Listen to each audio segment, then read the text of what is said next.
Donc je laisse la parole à Brigitte Cholby et je rappelle qu'elle est laïque, mariée, professeure émérite en théologie dogmatique et théologie fondamentale de l'Institut catholique de Londres. Merci beaucoup, bonjour à tous. Bravo d'être là, après avoir affronté les éléments de mauvais temps, mais espérons que le beau temps va surgir de cette salle. Donc je suis Brigitte Cholby, vous avez raison, professeur honoraire, on ne dit pas émérite, mais c'est pareil, c'est la même chose, ça veut dire retraité en fait, vous voyez, rien de plus. Donc, oui, mais c'est une erreur, ça n'existe pas les méritats à la Catho de Paris, bon. Mais toujours est-il retraité, mais retraité encore un peu en activité comme vous allez le voir, vous le voyez déjà. Je mets 1 heure, n'est-ce pas? J'ai 1 heure de temps. Hein, merci, c'est ce que ça sonnera, hein, comme ça me coupera forcément. C'est ce qu'il faut faire, je ne sais pas faire autrement. Normalement, vous avez un dossier, n'est-ce pas, devant vous, avec des documents que vous avez peut-être même reçus par mail il y a déjà quelques temps, peut-être, je ne sais pas, oui, Francis, oui, ça a été reçu un peu. Je ne me souviens plus. Bon, alors on va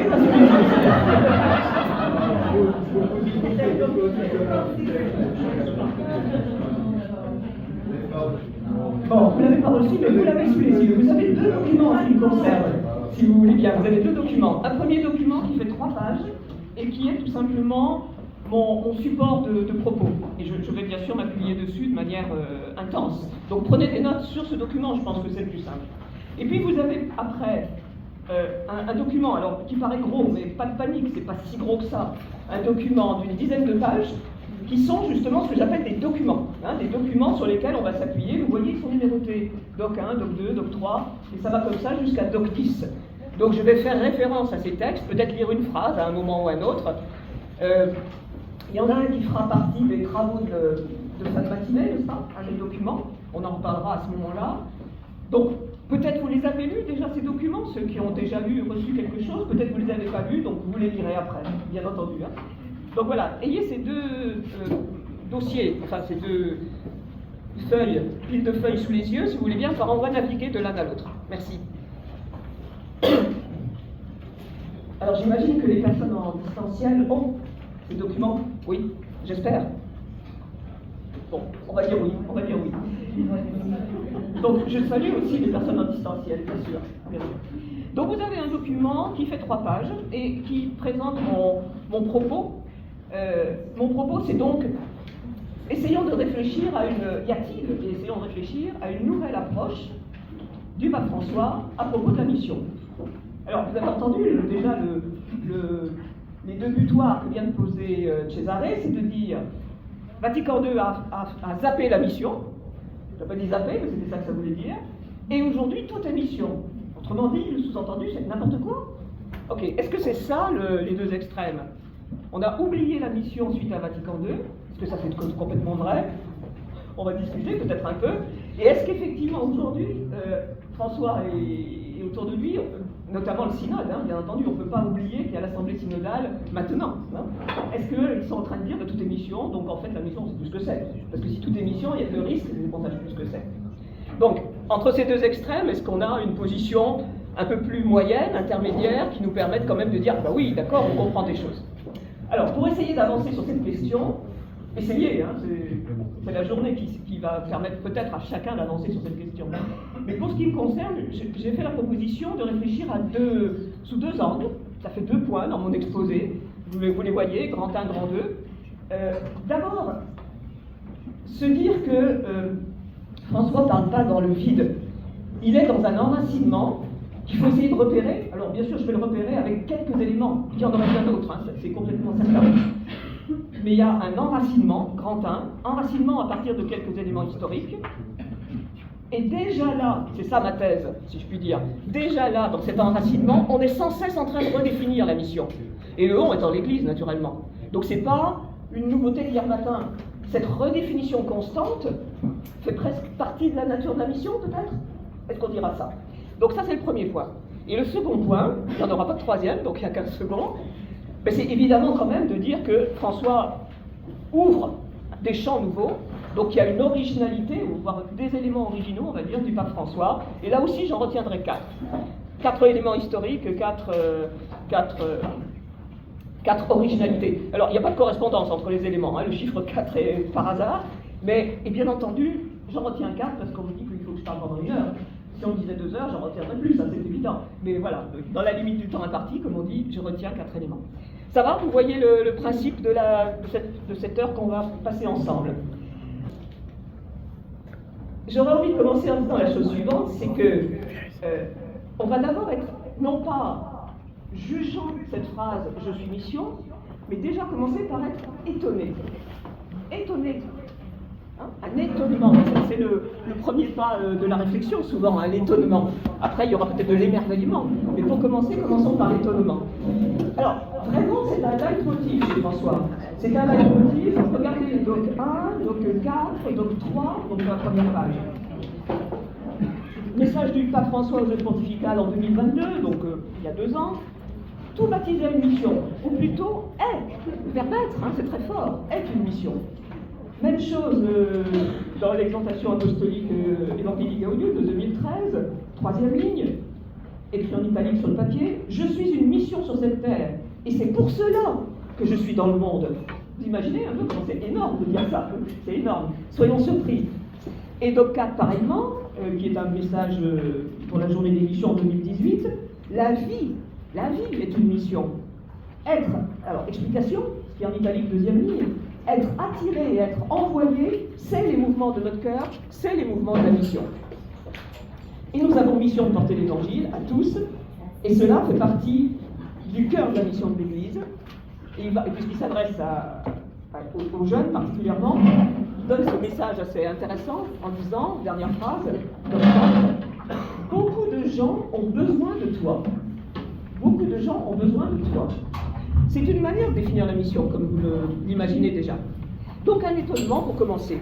Un étonnement et évidemment la question qui vient tout de suite, c'est de se dire, bon, ok, mais qu'est-ce que ça veut dire? Comment on cerne une telle phrase? Donc première étape que je propose, c'est faire un détour évidemment par l'histoire, comme toujours si je puis dire, quand on essaye de réfléchir, faire un détour par l'histoire et en cherchant quelques points d'enracinement. Alors je ne remonte pas très loin, je vais rester dans les temps modernes. Donc je ne remonte pas très loin, sauf quand même à, et là je vous propose de mettre la documentation 7 sous vos yeux, il faut que vous jouiez hein, là ce matin, il faut que vous soyez entre le plan général et les docs. Doc 7, c'est page 8. Doc 7. C'est pour commencer par une sorte de définition, mais qui bien entendu va être biblique d'abord. Donc vous voyez, l'historique remonte quand même jusqu'à la Bible, fort heureusement.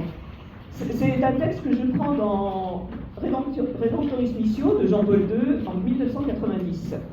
J'attire votre attention sur le titre même de cette encyclique, la valeur permanente du précepte missionnaire. Donc précepte missionnaire, c'est évidemment quelque chose qui nous renvoie au précepte du Christ, allez de toutes les nations, baptisez-les, enseignez-les. Hein, c'est Marc, c'est Matthieu, dans les finales des évangiles. Mais ce qui est intéressant dans ce texte, et je vous inviterai à le lire en détail quand vous le souhaiterez, c'est de repérer que Jean-Paul II, en l'occurrence, montre bien la pluralité, voire même le pluralisme de la définition de la mission, simplement en parcourant les 4 évangiles. Regardez cette 2e alinéa. Les différences d'accent dans ce précepte missionnaire, Marc insiste sur la proclamation, le kérygme, lié à la profession de foi de Pierre. Matthieu va insister sur la fondation de l'Église et de son enseignement, donc sur la dimension ecclésiale et sacramentelle. Luc, lui, va insister sur le témoignage, et le témoignage particulièrement de la résurrection, à propos de la résurrection, ce qui engendre conversion et libération. Quant à Jean, lui, parle explicitement d'envoi, de mission, et la mission des disciples, enfin, immédiatement des apôtres, hein, pour les disciples les plus proches, la mission est celle que lui-même a reçue du Père. Et c'est en fait, être en mission, c'est faire participer à la communion qui existe entre le Père et le Fils, et donc à l'unité. Rien qu'en égrenant rapidement, hein, hyper rapidement, les 4 évangiles, vous voyez quand même qu'il y a des angles d'attaque qui sont différents. Alors, ils ne sont pas contradictoires, mais ils sont différents. Ce qui fait conclure à Jean-Paul II dans cet article-là, dans ce numéro-là de Redemptoris Missio, qu'il y a un pluralisme dans l'unité fondamentale de la mission, qui est lié aux expériences et aux situations différentes. Ce qui n'empêche pas, dit ce même texte, qu'il y a des points communs, et des points communs importants, à savoir, c'est dans le premier alinéa, vous voyez ça, la dimension universelle de la tâche confiée aux disciples, aux apôtres, et l'assurance donnée par le Seigneur que les apôtres, les disciples, ne resteront pas seuls. Donc c'est universel, et la présence de Dieu, du Christ, de l'Esprit, l'aide de Jésus est assurée.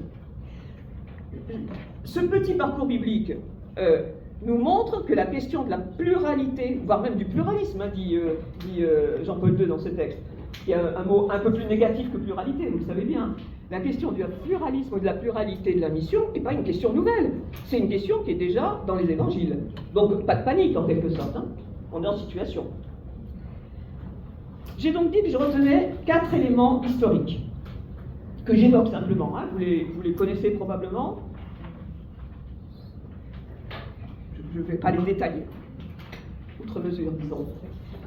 Et je reste dans le temps moderne, hein, et même je dirais à partir du 19e siècle. En France notamment, on doit constater ce que j'appelle ici l'explosion missionnaire du 19e. Ça ne veut pas dire l'invention, ça existait bien avant, on est d'accord, hein, mais il y a une explosion qui fait exemple pour un diocèse de Nantes, donc l'ouest de la France, très profondément catholique, n'est-ce pas? Eh bien, analyse d'un historien, l'Ouest apporte une contribution très importante. En 1913, le seul diocèse de Nantes a 11 évêques missionnaires et 500 prêtres.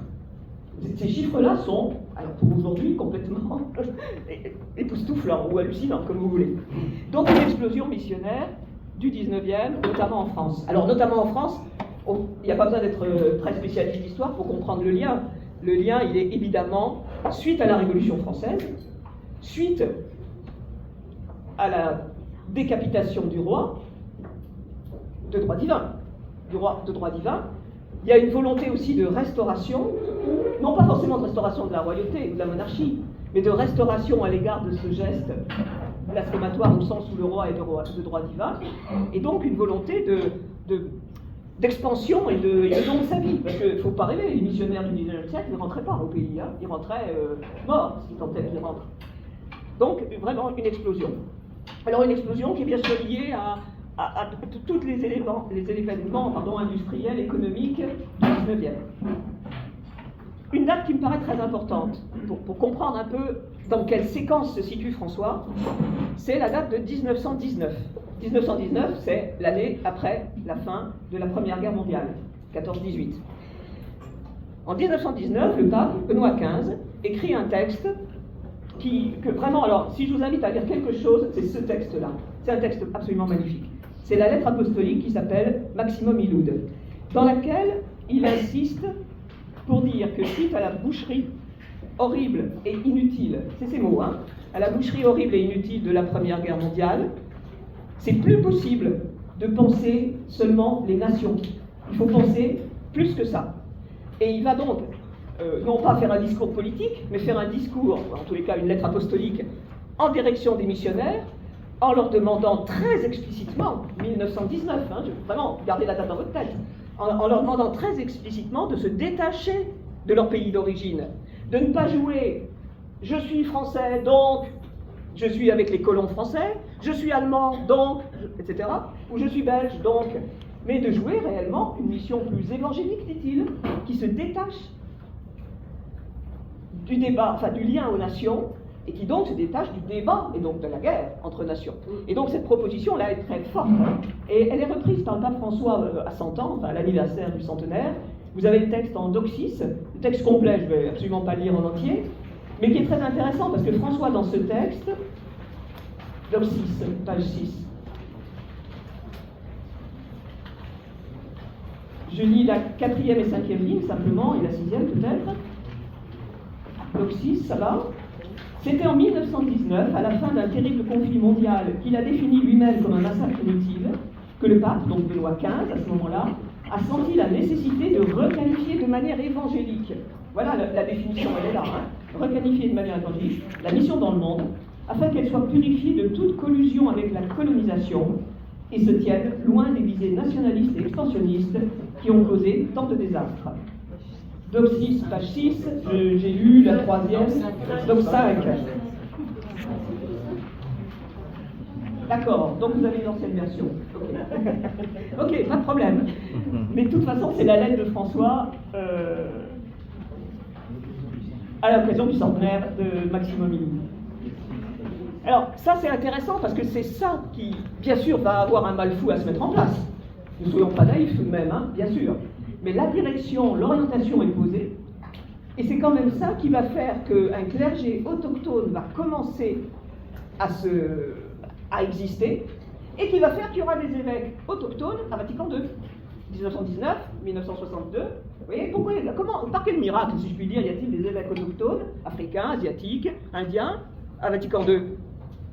Ben parce qu'en 1919, Benoît, pas 16, justement 15 à ce moment-là, dit non, c'est fini cette prise de possession nationaliste, et donc des pères, des évêques, qui sont des vicars apostoliques, qui sont donc des Français, 11 Nantais, etc. Vous voyez? Et ça démarre là. Donc on est très heureux qu'il y ait des évêques autochtones à Vatican II. Ils jouent un rôle très important, réellement, mais n'empêche qu'il faut bien qu'un évêque, ça prend du temps pour faire un évêque, si je puis dire.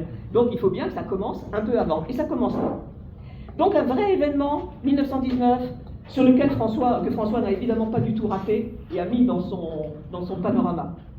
Troisième événement, c'est évidemment Vatican II. Et Vatican II, je pense, peut-être dans ses effets, interroge les sociétés missionnaires et les missionnaires. Ça, c'est très vrai. Mais dans son propos, ne met pas du tout à côté les missions. Hein, même, je pense, donne un axe tellement fort à la mission qu'en fait, ça devient la définition de l'Église. Vous vous souvenez de Agentes II, hein, Vatican II, le décret Agentes sur les missions. La nature de l'Église est d'être missionnaire. La nature de l'Église, c'est même pas d'être sainte. Alors, bien sûr qu'elle est sainte aussi, hein, on ne va pas dire le contraire. Mais d'abord, la nature de l'Église est d'être missionnaire. Donc, pour dire une chose pareille en 1965, ça veut dire que le geste missionnaire est au cœur. Hein. Actuellement, Christophe Théobald estime dans un de ses derniers écrits que pour lire Lumen Gentium, c'est-à-dire le texte, la Constitution sur l'Église, il faut la lire à partir, cette Constitution, donc le propos sur l'Église, à partir de Agentes. Et pas l'inverse. C'est pas Lumen Gentium et donc Agentes, par exemple. Non, c'est Agentes qui éclaire Lumen Gentium. C'est Théobald qui propose cette lecture. Alors, qu'est-ce qu'il y a d'important dans Agentes, et donc dans le propos de Vatican II, hein, ça se voit dans Agentes, mais c'est le propos de Vatican II. Vous avez le plan, alors j'espère que les numéros vont être bons là, je sais pas, on va voir. Le plan d'Agentes en doc 9, page 10. Ouais.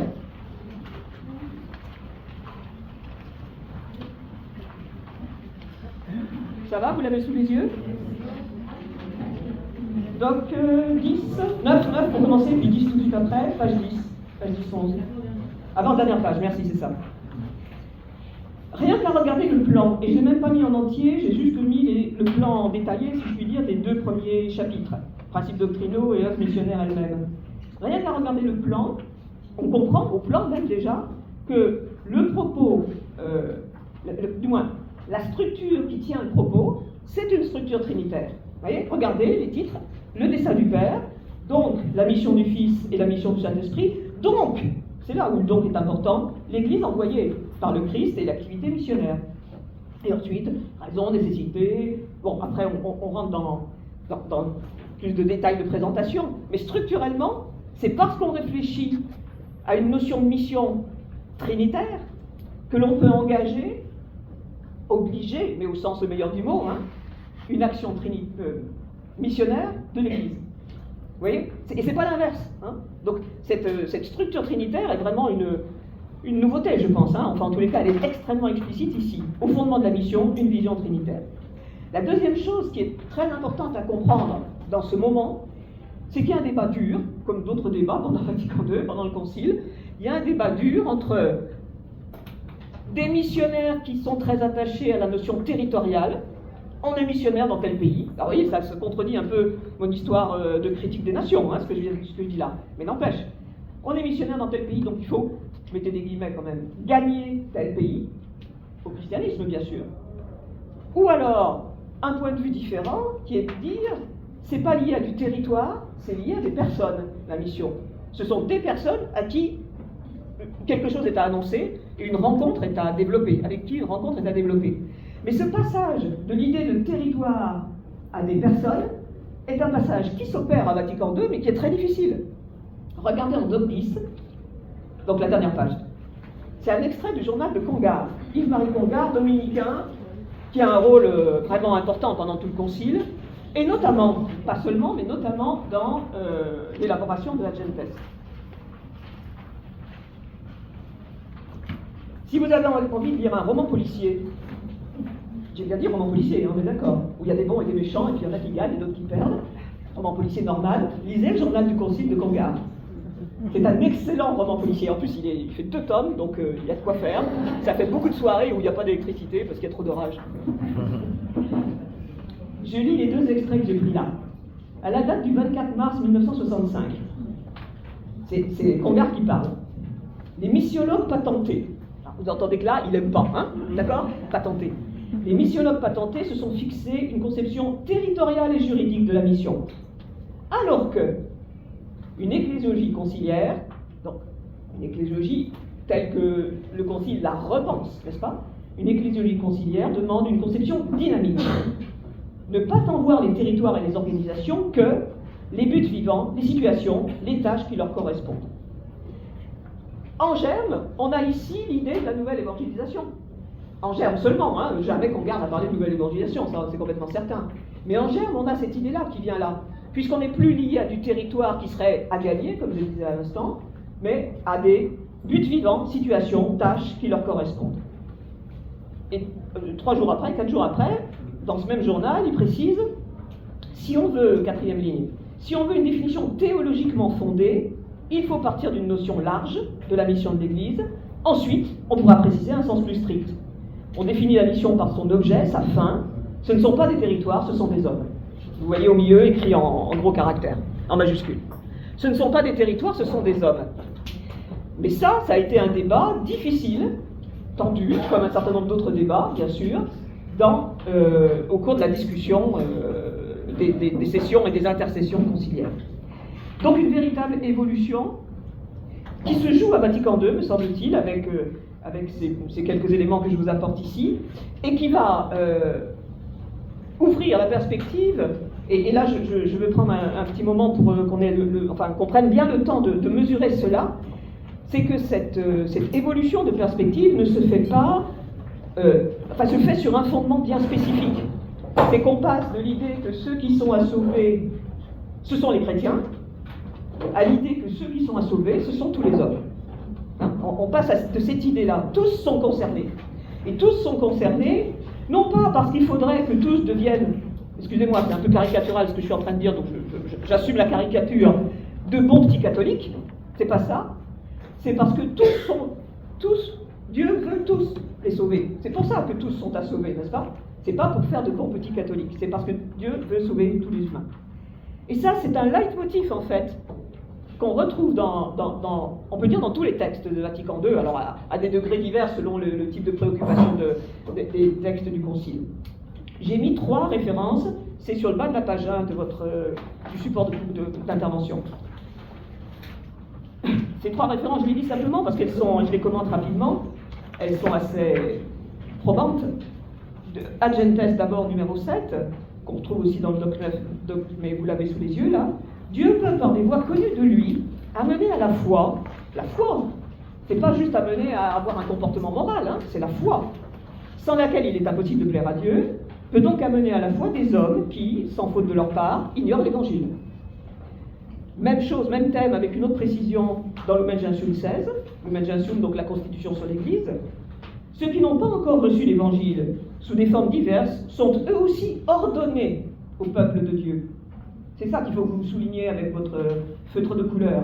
Ordonnés au peuple de Dieu. Ah, c'est où? C'est page 1, Lumen Gentium numéro 16. Ordonnés au peuple de Dieu. Je vous ai dit que c'était un exercice manuel ce matin. Tu vois?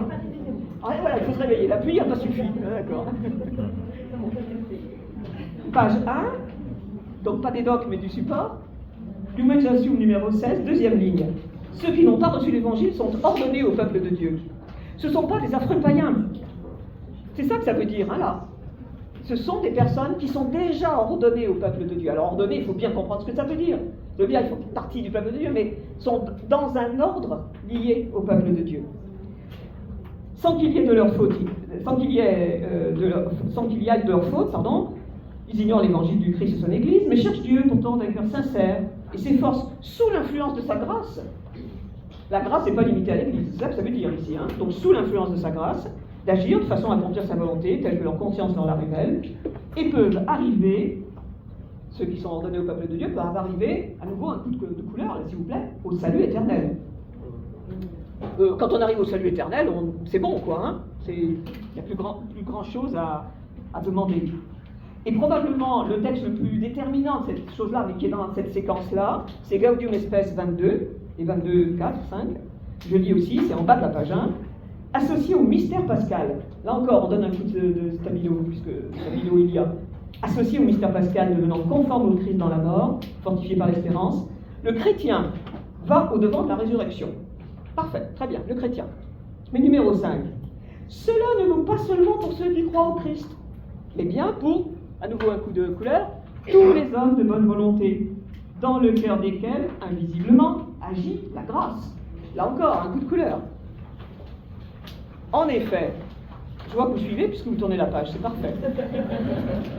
En effet, puisque le Christ est mort pour tous, salut pour tous, et que la vocation dernière de l'homme est réellement unique, à savoir divine, nous devons tenir. Devons tenir, ça veut dire que c'est un article de foi. Si on le dit en latin, c'est tenere debemus. Ça veut dire que c'est pas, ouais, peut-être on pourrait y réfléchir, ça serait sympathique de peut-être se dire que ça vaut la peine. Non, non, c'est nous devons tenir. C'est un article de foi. Alors, nous devons tenir quoi? Que l'Esprit Saint offre à tous, d'une façon que Dieu connaît, la possibilité d'être associés au mystère pascal. Ce petit paragraphe-là que je viens de lire est strictement révolutionnaire, strictement parlant. Okay? Donc le Concile nous demande, et pas seulement nous invite gentiment en nous suggérant peut-être, de quitter une conception qui justement est post-tridentine, ce qui est quand même le geste fondamental du Concile, qui identifiait la grâce du Christ à la grâce du baptême, c'est-à-dire la grâce dans laquelle le monde entier se trouve, au fait que la grâce passe par le baptême, c'est-à-dire par l'Église. Vous voyez, on ne fait plus coller grâce du Christ et grâce du baptême. On n'identifie plus grâce du Christ et grâce du baptême. On élargit la grâce du Christ à bien plus que la seule grâce du baptême. Donc le tout, c'est vraiment extrêmement important.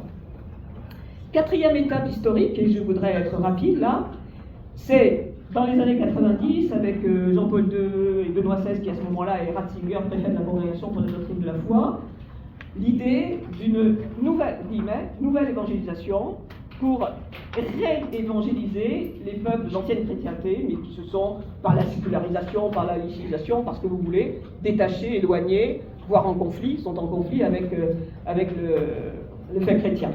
Donc toute cette démarche de nouvelle évangélisation qui importe beaucoup pendant la fin du XXe siècle et le début et notre vingtaine d'années.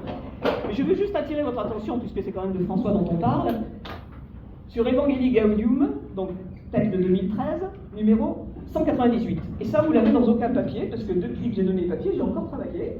Donc ça, c'est pas dans les papiers. Et je lis. Le numéro 198. Evangelii Gaudium, numéro 198. Donc il réfléchit à l'option préférentielle pour les pauvres, et il insiste sur le fait que les pauvres, je cite, par leur souffrance, connaissent le Christ souffrant. Et il en déduit, et c'est là-dessus que je vais attirer votre attention. Il est nécessaire que nous nous laissions évangéliser par eux, les pauvres. La nouvelle évangélisation, alors il n'y a pas de guillemets, mais le clin d'œil est quand même bien clair. La nouvelle évangélisation est une invitation à reconnaître la force salvifique de leurs existences. La force salvifique de leurs existences, des pauvres. Donc là, François, ça y est, je suis sur François maintenant, redéfinit la nouvelle évangélisation dans Evangelii Gaudium, alors qu'elle était d'abord une réévangélisation des peuples d'ancienne chrétienté éloignés du christianisme. Il redéfinit et en fait il donne une méthode. Il ne dit pas qu'il ne faut pas réévangéliser, il ne dit pas ça évidemment, mais il donne une méthode en disant pour cela, c'est la manière dont on va entendre et comprendre notre rapport aux pauvres. Et selon le rapport aux pauvres qu'on posera ou qu'on posera pas, il y aura ou il n'y aura pas réévangélisation. Ça, c'est un geste très fort, et ça, voilà, c'est du François. Le Evangelii Gaudium, normalement, c'est une exhortation apostolique post-synodale sur la nouvelle évangélisation. Mais il fait un geste complètement différent. Il ne reprend pas la nouvelle évangélisation comme étant l'évangélisation des pays d'ancienne chrétienté. Il ne dit pas que c'est faux, hein, soyons bien clairs. Il ne va jamais dire que quoi que ce soit faux. Mais il le reprend en disant, on le regarde autrement. On le décale, on le regarde autrement, et on le regarde en disant, en essayant de mettre au cœur de cette nouvelle évangélisation, l'option préférentielle pour les pauvres, car il faut reconnaître la force salvifique de leurs existences. Alors bien sûr, on va tout de suite se dire, mais ça veut dire quoi? Mais n'empêche, c'est ça qu'il faut reconnaître. J'en ai fini sur les points historiques, et j'ai déjà entamé la manière dont François est original, hein, avec cette redéfinition de la nouvelle évangélisation qu'il propose. Et pour ce qui concerne l'originalité de François, étant entendu qu'il assume tout, hein, il n'est absolument pas dans de la critique ou dans du jugement, il assume tout, il prend tout, comme on dit, mais il fait un pas de plus sur plusieurs points. J'en ai retenu 4, là encore dans la limite du temps imparti. Premier élément important, une inversion, ce que j'appelle une inversion, bon, un renversement peut-être on pourrait dire, d'objectif et d'action. Je pense qu'au minimum, même quand on ne sait pas grand-chose, qu'on n'a pas beaucoup écouté de choses du pape François, qu'on n'a pas lu grand-chose de lui, on a au moins un mot qu'on retient de lui, c'est le mot « sortir ». Ça va, hein, une église en sortie, au moins ça. Alors de fait, là il y a une opération très intéressante. Parce que c'est quoi la mission? C'est faire rentrer dans l'église des hommes, des territoires. Où est-ce que c'est sortir? Annoncer. Où est le geste fondamental et primordial de la mission? Pour François, c'est très clair qu'il s'agit d'abord de sortir. Alors vous connaissez cette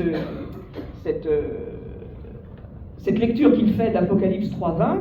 Hein, je lis, c'est dans l'Evangelii Gaudium, je pense. On connaît cette phrase de l'Apocalypse, donc je me tiens à la porte et je frappe. Si quelqu'un entend ma voix et ouvre la porte, j'entrerai chez lui, je prendrai mon repas avec lui et lui avec moi. Très bien. Donc il faut rentrer, c'est bien clair. Non, François propose autre chose. Il commente ainsi, le drame de l'Église est que Jésus continue à frapper à la porte, mais de l'intérieur, pour que nous le laissions sortir. Et très souvent, on finit par être une Église prisonnière, qui ne laisse pas le Seigneur sortir, qui le tient comme sa chose propre. Vous entendez l'histoire des autres tout à l'heure? Est-ce que le Christ est notre, on va dire notre, hein, ici, notre chose propre? Ou est-ce qu'on le laisse sortir? Pas évident qu'on le laisse sortir.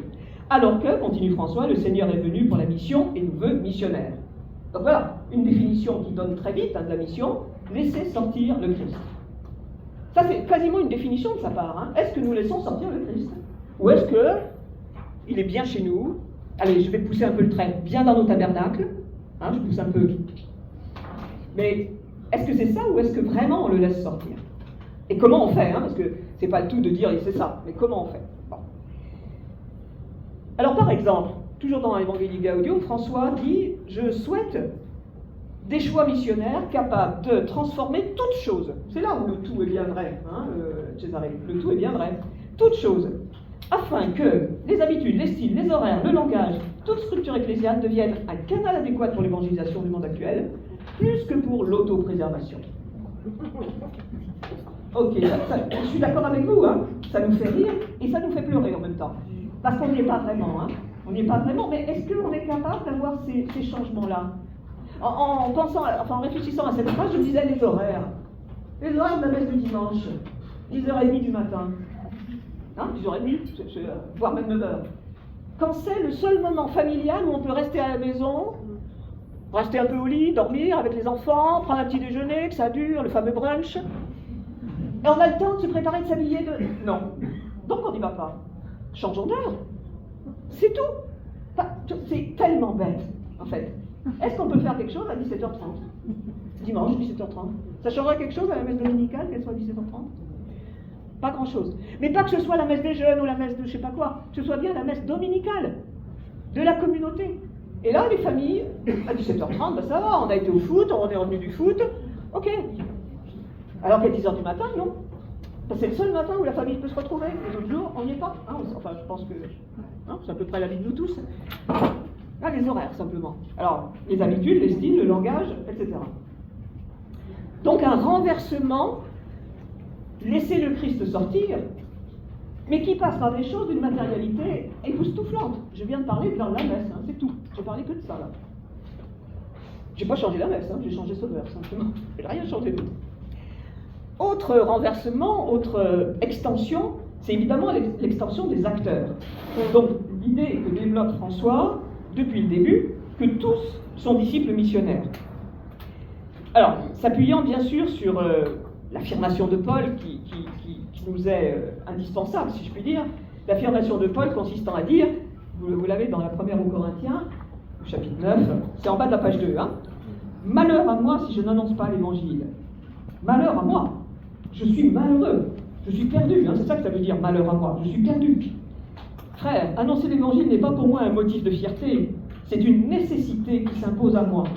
Donc, ma vie dépend. Ma vie bonne, ou la bonne vie, dépend de cela. Alors, cette phrase de Paul, comment on la comprend? Est-ce qu'on la comprend comme, par exemple, Redemptoris Missio la comprend, numéro 63, vous avez ça dans la doc 8. Est-ce que c'est d'abord, voire seulement, ce que ne dit pas Redemptoris Missio, donc je ne vais pas faire un procès d'intention inapproprié, mais est-ce que c'est d'abord la forme ministérielle et ecclésiale de la mission qui importe? Doc 8, vous l'avez sous les yeux. C'est page 9. C'est encore Redemptoris Missio, cette fois-ci c'est le numéro 63 du 64. Et 63 suffira. Je lis juste le début.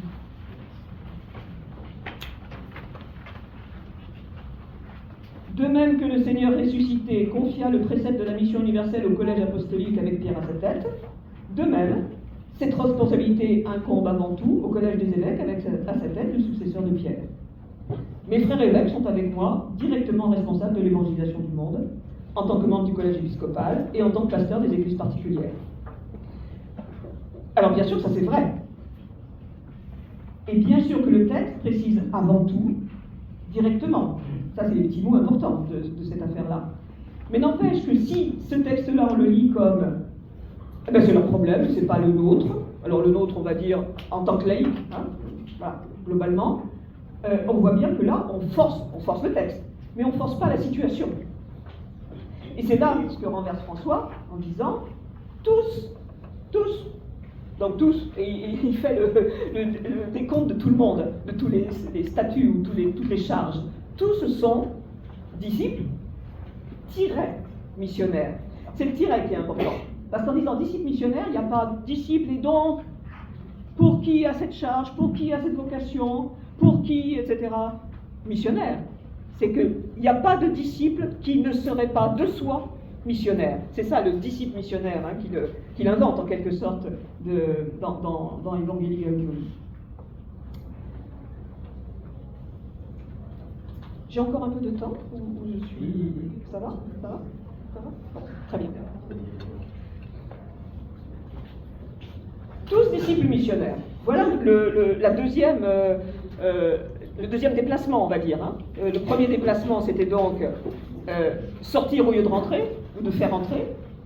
Deuxième déplacement, tous disciples missionnaires. Et pas disciples et parfois missionnaires. Vous voyez, c'est vraiment le tiret qui nous importe ici. Mais attention, ce n'est pas une affaire individuelle. Et c'est ça qui va s'acharner. Je pense que là, c'est difficile d'arriver à l'entendre vraiment. Mais il va s'acharner, c'est François bien sûr, il va s'acharner à essayer d'expliquer que le tous disciples missionnaires, c'est-à-dire chacun, concerne en fait tous ensemble. Et que tous ensemble, chacun est concerné. C'est compliqué comme phrase. Tous ensemble, chacun est concerné. Ça, il le dit, à mon avis, admirablement dans ce qui est en fait le titre de notre journée, le numéro 273 d'Evangelii Gaudium, que vous avez en Doc 3. Doc 3, c'est page 1.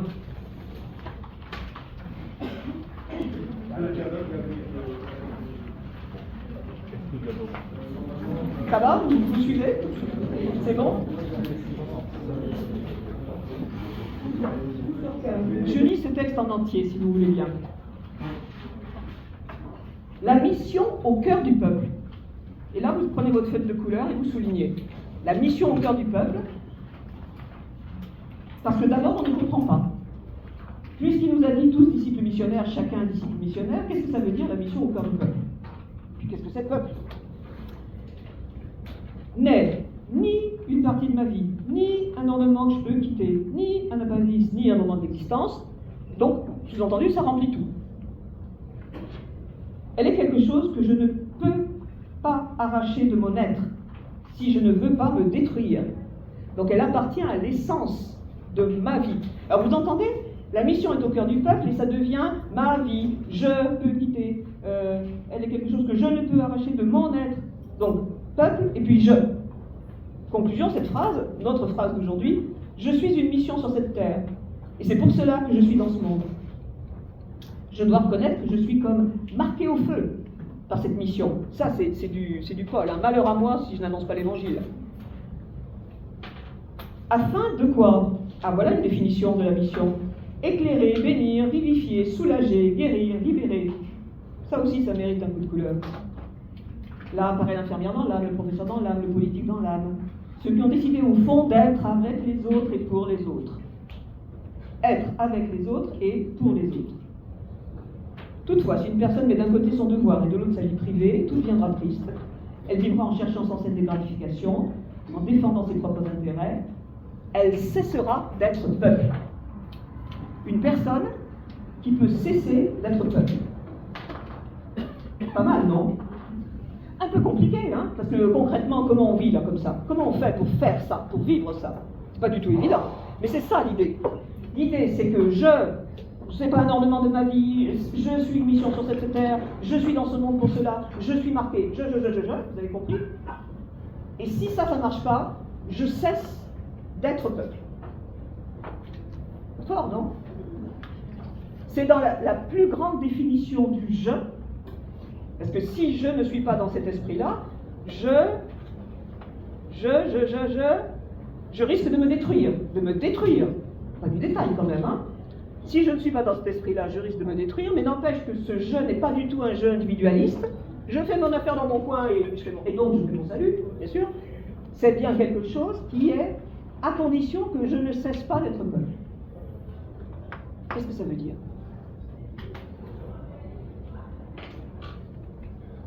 À mon avis, ça veut dire la chose suivante. Ça veut dire que ce n'est que mon avis, hein, bien sûr, mais quand même. L'idée que tout cela ne se passe pas sans le peuple, c'est pas sans. Alors, vous écrivez en majuscule, pas sans. Vous avez vu cette petite 23, pas sans le peuple. L'idée qui est là, c'est que il n'y a aucune possibilité de définition individualiste des disciples, des missionnaires et des êtres humains. Ça vaut pour tout. Il n'y a aucune possibilité de cette définition individualiste. La bonne compréhension, qui n'est pas forcément une définition au sens bloqué du mot, hein, mais la bonne compréhension du disciple missionnaire, de l'être humain, du chrétien disciple missionnaire, c'est que cette définition, cette compréhension ne va pas sans, donc passe par les autres. Mais ça, c'est une vérité anthropologique, hein, ça. Je ne peux pas vivre sans toi. Alors sans toi, c'est pas forcément mon mari. Oui, c'est vrai, quand même, n'exagérons pas. Mais je veux dire, je ne peux pas vivre sans les autres. Je ne peux pas vivre en bébé sans les parents. Je ne peux pas vivre sans les gens avec qui je vais à l'école. Je ne peux pas vivre sans. Pour vivre, il faut que je sois avec. Comment il dit là? Être avec les autres, avec et pour. Voilà les deux mots à souligner, avec et pour. Pas seulement pour, parce qu'on serait généreux, mais aussi avec. Vous entendez parler du synode, vous entendez parler de la conversation dans l'esprit, vous entendez comme méthode du synode, et vous entendez parler que cette conversation dans l'esprit, c'est d'abord une posture d'écoute. D'abord, une vraie posture de vraie écoute, si je puis me permettre. Autrement dit, le avec les autres et pour les autres ne peut se passer autrement qu'en étant peuple, avec et pour. ça doit évoquer quelque chose qu'on connaît assez bien de François, parce que ça vient d'Amérique latine, mais qu'on retrouve ici d'une manière assez particulière, qui est ce qu'on appelle la théologie du peuple. Vous avez dû entendre parler de cela. Je pense qu'on a là si on détache un peu du contexte sud-américain, qui est la source de cette affaire, hein, bien sûr, mais si on le détache un peu, on a là un des éléments déterminants de cette théologie du peuple. Disciple missionnaire, pas sans le peuple. Le peuple étant pas nécessairement pile-poil l'Église. Hein, vu la manière dont j'ai rappelé ce qu'étaient les autres pour le Concile Vatican II, c'est pas juste l'Église, c'est même peut-être au contraire bien plus large que l'Église, hein, pas sans les autres. Un peuple uni dans la mission, et je pense, enfin je refais écho à la démarche synodale en cours. Vous savez que la question qui était dans l'Instrumentum Laboris de juin pour la session d'octobre qui a lieu maintenant, c'était comment être une église synodale missionnaire. Alors je pense que ça mériterait qu'il y ait un tiret là aussi, il n'y est pas hein, dans le texte, mais ça mériterait le tiret. La synodalité, c'est-à-dire le vivre ensemble, et l'art du vivre ensemble, ou l'art de mieux vivre ensemble, la synodalité ne va pas sans la mission. Autrement, c'est du nombrilisme. On va être entre nous, on va bien s'entendre, on va être tous gentils, monsieur le curé écoutera les paroissiens, etc., tout ce que vous voulez. Mais s'il n'y a pas la mission qui est le moteur du truc, ça risque d'être du nombrilisme. La mission est comme la critique de la synodalité. La critique au sens prise de distance par rapport à la synodalité, ce qui ne met absolument pas en cause la synodalité, bien entendu. Et le pape insiste, toujours dans ces mêmes types de documents, insiste pour dire que cette synodalité, qui est bien le rapprochement des pasteurs et des laïcs, c'est quand même ça l'objectif premier, ou sous-jacent, la mission crée ce rapprochement, et le crée de manière pratique. Dernier quand même dans les 5-6 minutes qui me restent, c'est ça. Ouais, c'est bon, c'est bien alors. Alors c'est bien, c'est très bien, je pense que c'est bien.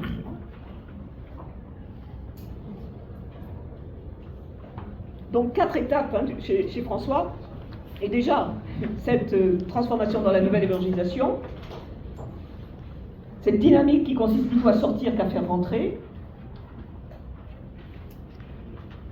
cette situation où tous sont concernés parce que tous sont disciples missionnaires, mais avec cette articulation qui est difficile entre tous et chacun donc, mais pas sans le peuple, qui à mon avis impose de réfléchir à l'articulation entre mission et synodalité, et je le redis, qui est l'objet du synode actuel.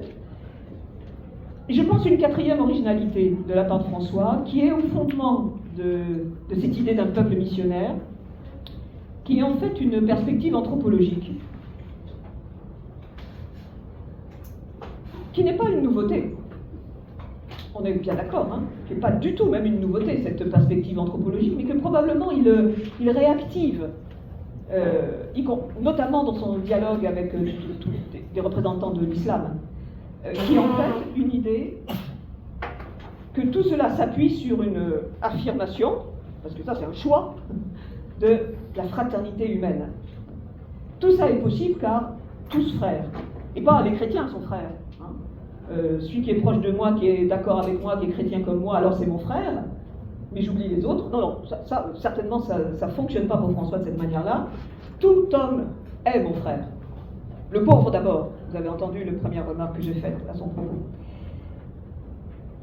Et cet élément-là fait que je pense que cette réflexion sur la mission s'appuie, s'intègre, doit être placée dans un cadre plus vaste, qui est celui d'une fraternité anthropologique à la base de tout, qu'il réalise hein, dans son choix, ô combien critiqué, je pense que tout le monde a entendu au moins les critiques, ô combien critiqué, mais à mon avis ô combien juste, du dialogue interreligieux et notamment avec l'islam.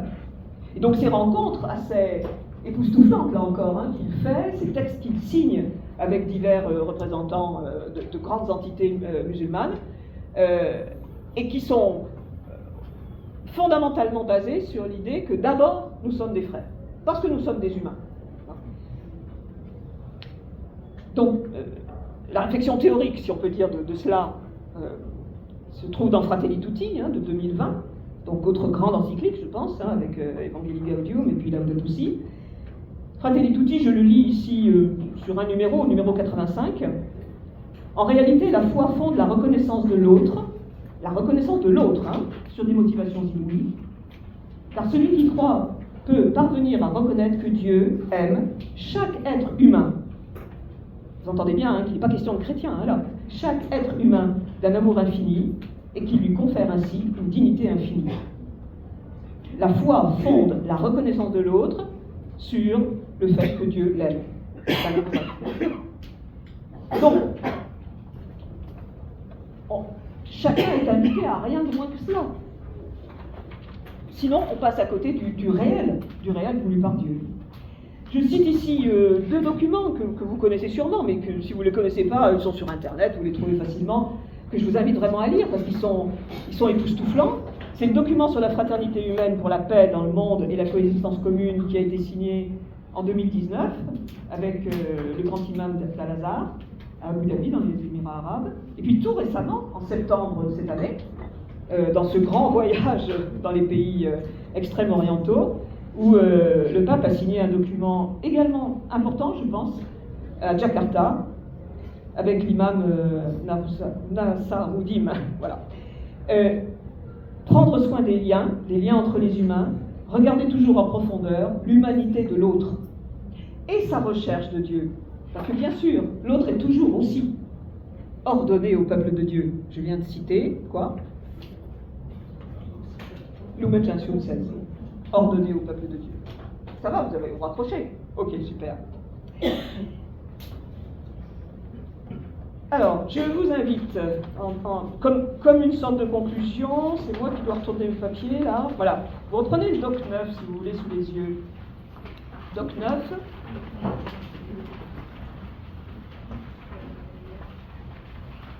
C'est pas le pape, mais il utilise beaucoup c'est pas François, quoi, je veux dire. Mais il utilise beaucoup Agentes, donc je pense qu'on peut utiliser Agentes pour l'évoquer lui aussi. Vous êtes page 10, doc 9, qui était donc le plan de Agentes, mais où il y a également deux petites citations du chapitre 7, du paragraphe 7, d'Agentes. Je le lis et je le commente après. C'est en guise un peu de conclusion. C'est ainsi que par l'Église se réalise le dessein de Dieu, que le Christ a servi par obéissance et par amour pour la gloire du Père qui l'a envoyé. Le dessein de Dieu, que le genre humain tout entier constitue un seul peuple de Dieu, se rassemble dans le corps unique du Christ, soit construit en un seul temple du Saint-Esprit. Ce qui évoque la concorde fraternelle répond au désir intime de tous les hommes. C'est ainsi qu'enfin s'accomplit vraiment le dessein du Créateur, formant l'homme à son image et à sa ressemblance, quand tous ceux qui participent à la nature humaine, une fois qu'ils auront été régénérés dans le Christ par le Saint-Esprit, et reflétant ensemble la gloire de Dieu, pourront dire « Notre Père ». Que dit ce texte, Agentes 7 ? Il dit la chose suivante, que le dessein de Dieu, et 4 lignes plus loin, préciser le dessein du Créateur, c'est bien que le genre humain tout entier constitue un seul peuple.